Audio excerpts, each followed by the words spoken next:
विद्यार्थियों, आप सभी का हार्दिक स्वागत और अभिनंदन। मैं डॉक्टर विनी शर्मा आपके सामने लेकर आई हूँ लोकतंत्र और प्रातिनिधिक शासन। ये हम अध्याय पढ़ रहे हैं स्वतंत्रता और लोकतंत्र के बारे में, जे.एस. मिल के विचार। यह दूसरा वीडियो है विद्यार्थियों, जिसमें आज हम पढ़ेंगे लोकतंत्र के बारे में और प्रातिनिधिक शासन के बारे में, जॉन स्टुअर्ट मिल क्या कहते हैं।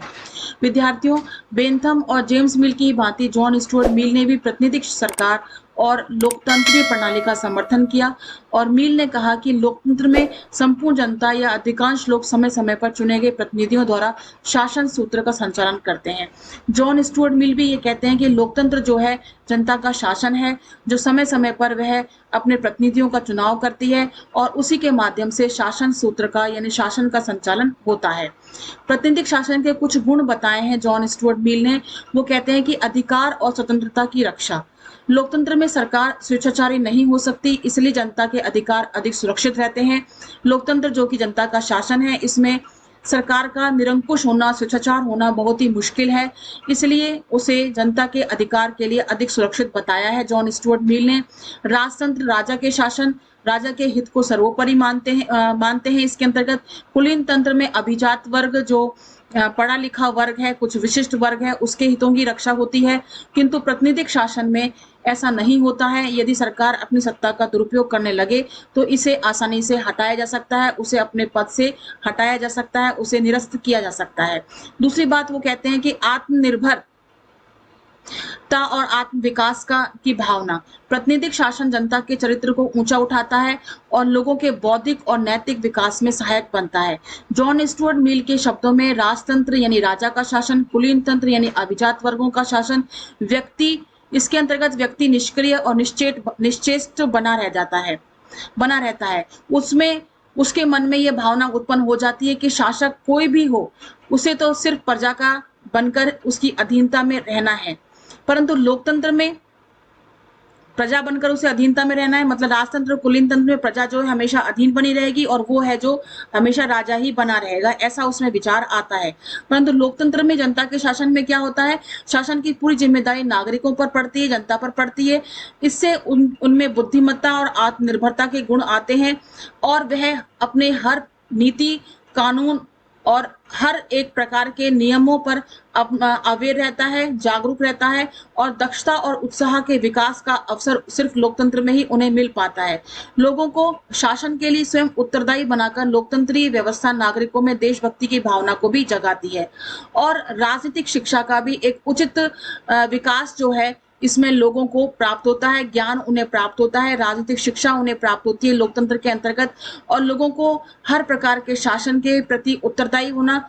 हमारे शासन के अंतर्गत कौन से दल की सरकार आ रही है, किस प्रकार की नीतियां बन रही हैं, नहीं बन रही हैं, वो जनता के हित के लिए है या जनता के कल्याण के लिए है या नहीं है, इनके प्रति भी वह अपना दृष्टिकोण रखता है और अपने देश के प्रति, अपने राष्ट्र के प्रति देशभक्ति की भावना को भी जगाता है। इसके बाद ही जनता का राजनीतिक शिक्षण की बात, जैसा कि मैंने अभी आपको बताया कि लोकतंत्री शासन जनतांत्रिक शासन के अंतर्गत देश के नागरिकों के विचार और अभिव्यक्ति की स्वतंत्रता होती है। उन्हें विभिन्न दलों की नीतियों, कार्यक्रमों को जानने का अवसर मिलता है। किस दल की क्या नीतियां हैं, क्या कार्यक्रम है, कौन से वादे, कौन से एजेंडे जो हैं वह कर रहा है, वे जनमत के निर्माण में सक्रिय भूमिका निभाते हैं। इस प्रकार लोकतंत्र में जनता का राजनीतिक शिक्षण बखूबी होता है। लोकतंत्रीय अथवा प्रातिनिधिक शासन के दोष, इन्हें दूर करने के उपाय। जॉन स्टुअर्ट मिल के समकालीन प्रातिनिधिक शासन में क्या ये दोष दिखाई दिए, जिन्हें दूर करने के कुछ उन्होंने उपाय सुझाए। पहली बात आती है आनुपातिक प्रतिनिधित्व प्रणाली। ब्रिटेन सहित अधिकांश लोकतंत्रीय देशों में साधारण बहुमत प्रणाली प्रचलित थी। जो उम्मीदवार सबसे ज्यादा मत हासिल करेगा उसे विजयी घोषित कर दिया जाएगा। जॉन स्टुअर्ट मिल के अनुसार यह पद्धति लोकतांत्रिक नहीं थी, इसमें बहुत से मत बेकार हो जाते थे, अर्थात यह पद्धति अल्पसंख्यकों और कम शक्तिशाली दलों के हितों के विरुद्ध थी, क्योंकि उन्हें जिस अनुपात में मत मिलते हैं उस अनुपात में उन्हें सीटें प्राप्त नहीं होती थी। अल्पसंख्यकों और छोटे राजनीतिक दलों को समुचित प्रतिनिधित्व देने के लिए मिल ने आनुपातिक प्रतिनिधित्व प्रणाली, जिसे हम समानुपातिक प्रतिनिधित्व प्रणाली के नाम से जानते हैं, जिसका समर्थन सर्वप्रथम टॉमस हेयर ने किया था, इसे ब्रिटिश संसद में रखा गया था ध्यान रखिएगा विद्यार्थियों, आनुपातिक प्रतिनिधित्व प्रणाली का सर्वप्रथम प्रयोग थॉमस हेयर ने किया था और संसद सचमुच में राष्ट्र का दर्पण, मिरर ऑफ द नेशन, तभी बन सकती है जब विभिन्न दलों व वर्गों को उसकी शक्ति के अनुपात में प्रतिनिधित्व प्राप्त हो। तो इसलिए उन्होंने आनुपातिक साधारण बहुमत प्रणाली के बजाय उन्होंने आनुपातिक प्रतिनिधित्व प्रणाली को ज्यादा उत्तम माना। बहुल मतदान, निर्वाचन पद्धति का दूसरा सबसे बड़ा दोष यह है कि सब व्यक्तियों के मत का समान मूल्य होता है। कार्लाइल और रस्किन ने लोकतंत्र को अयोग्य और मूर्ख लोगों का शासन बताया, क्योंकि किसी भी समाज में अधिक संख्या ऐसे लोगों की होती है, लोकतंत्र में सिरों की गिनती होती है। यह नहीं देखा जाता कि अमुक वोटर साक्षर है या निरक्षर है, विवेकी है या मंदबुद्धि है। मील के लिए यह स्थिति ऐसा आई थी। ये विद्यार्थी कोटेशन बहुत ही इंपॉर्टेंट है। सिरों की गिनती की जाती है लोकतंत्र में, यह नहीं देखा जाता कि अमुक वोटर साक्षर है या निरक्षर है या विवेकी है या मंदबुद्धि है। मील के लिए यह स्थिति असहाय थी। उसने बहुल मतदान का सुझाव रखा, अर्थात समाज के उच्च शिक्षित नागरिकों को एक से अधिक वोट देने का अधिकार दिया गया। इसका परिणाम यह है कि विद्यार्थियों की संख्या के स्थान पर गुण को महत्व दिया गया।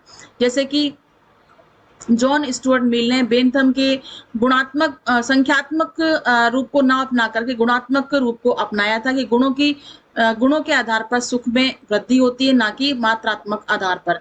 मिल ने स्वयं एक ऐसी ही योजना प्रस्तुत की जिसमें नागरिकों को विभिन्न वर्गों में वर्गीकृत किया गया और यह भी बताया गया कि किस वर्ग के व्यक्ति को कितने वोट देने का अधिकार है। तो अगर गुण के आधार पर, उनकी योग्यता के आधार पर अगर वोट दिया जाएगा तभी उसे गुणात्मक आधार प्रदान किया जा सकता है। इसके बाद वयस्क मताधिकार, उसी के आधार पर उसने बहुल मताधिकार की भी बात की थी, है ना। मतलब एक व्यक्ति एक से अधिक वोट दे सकता है यदि उसमें गुण है तो। फिर बात आती है वयस्क मताधिकार की। मिल वयस्क मताधिकार को स्वीकार करता है, अर्थात प्रत्येक बालिग स्त्री पुरुष को मतदान का अधिकार है, परंतु उसका मत था कि मताधिकार केवल उन्हीं व्यक्तियों को दिया जाए जो कम से कम साक्षर तो अवश्य हो, पढ़े लिखे हो। उनका विश्वास था कि केवल शिक्षित व्यक्ति ही विवेक पूर्वक मतदान कर सकता है। निरक्षर मतदाता आसानी से दूसरों के बहकावे में आ जाता है और ये स्वार्थी लोग उन पर अनुचित दबाव डाल सकते हैं। जेम्स मिल मतदाताओं की संपत्ति विषयक योग्यता पर भी बल देता है।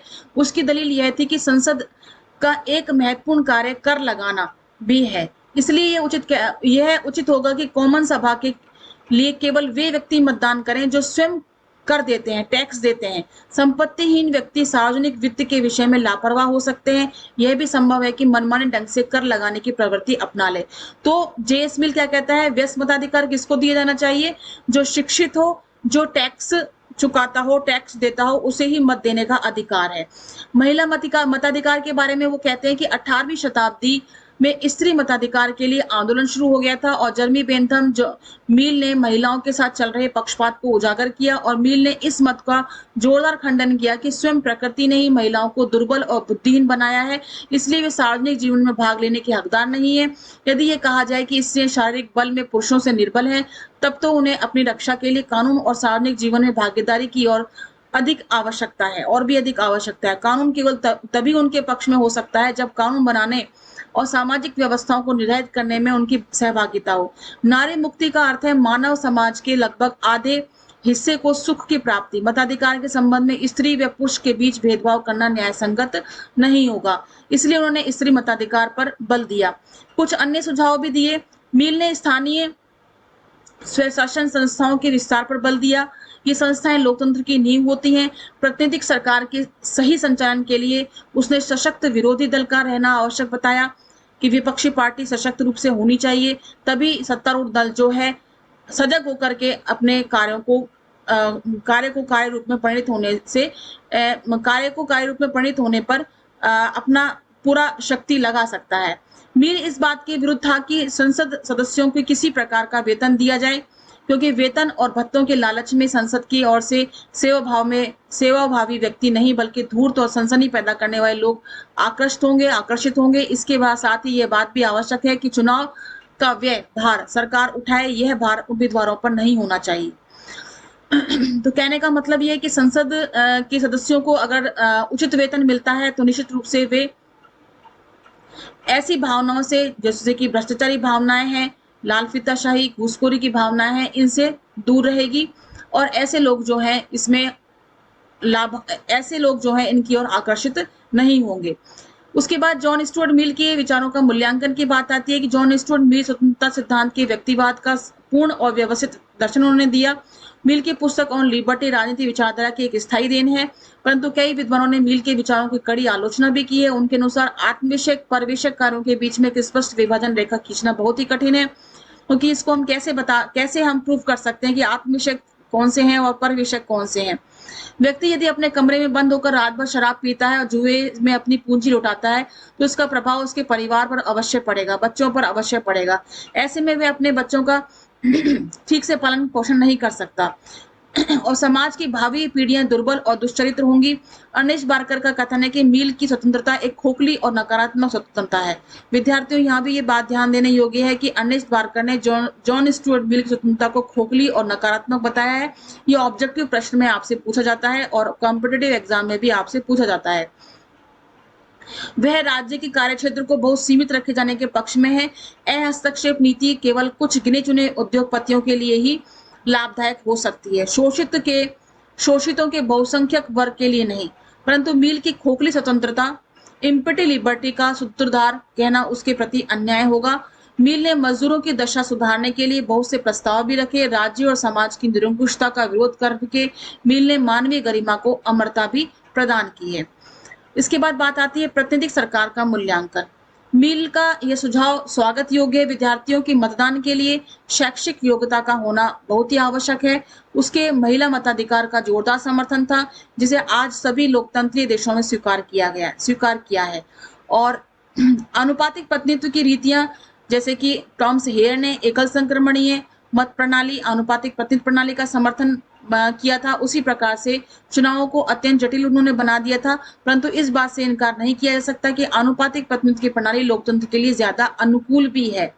लेकिन वर्तमान परिस्थितियों को देखा जाए तो आनुपातिक प्रतिनिधित्व प्रणाली, एकल संक्रमणीय प्रणाली जो टॉमस हेयर की है, जिसका समर्थन जॉन स्टुअर्ट मिल ने किया और उसे जिस प्रकार से पेचीदा और चुनावों के लिए जटिल बताया गया, वो हमारे लिए बहुत उत्तम तो है, लेकिन उन देशों के लिए जो देश बहुत छोटे हैं, वहां पर यह प्रणाली बहुत ही आसानी से कार्य कर सकती है।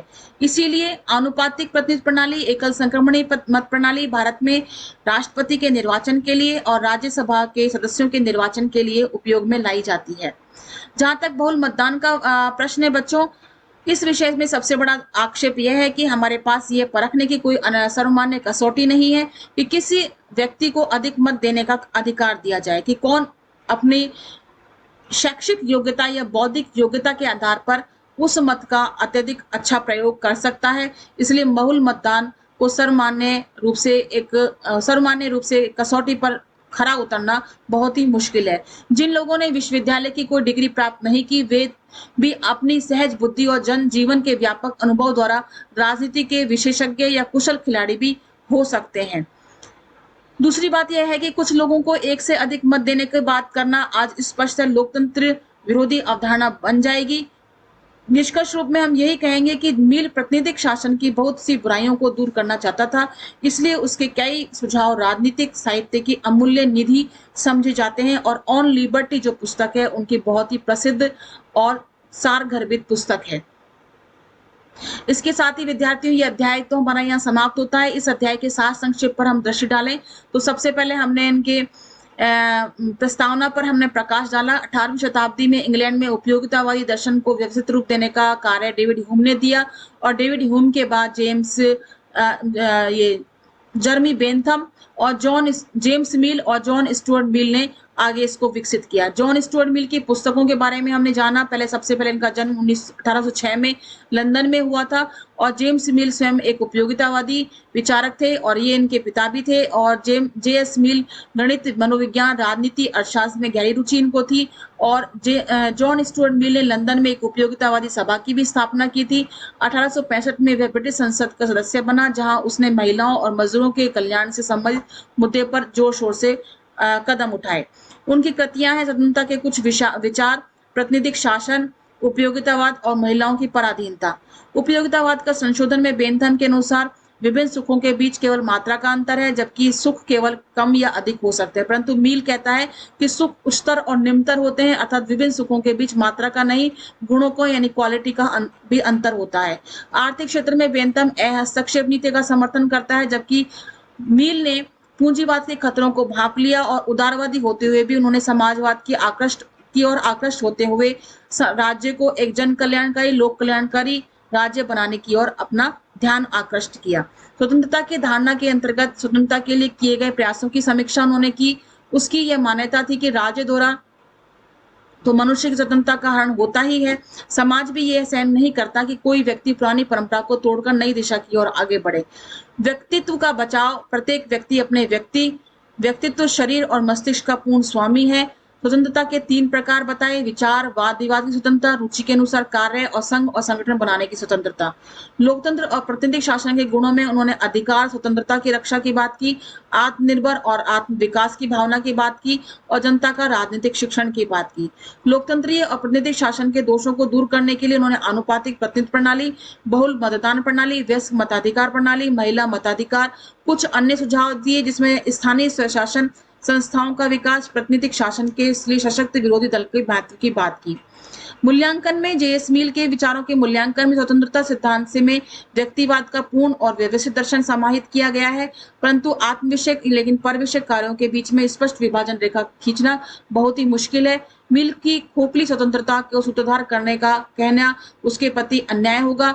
उसने मानवीय गरिमा की को अमरता प्रदान की है। मील ने महिला मताधिकार पर भी जोरदार समर्थन किया है और आनुपातिक प्रतिनिधित्व की रीतियां भी जटिल बताई हैं।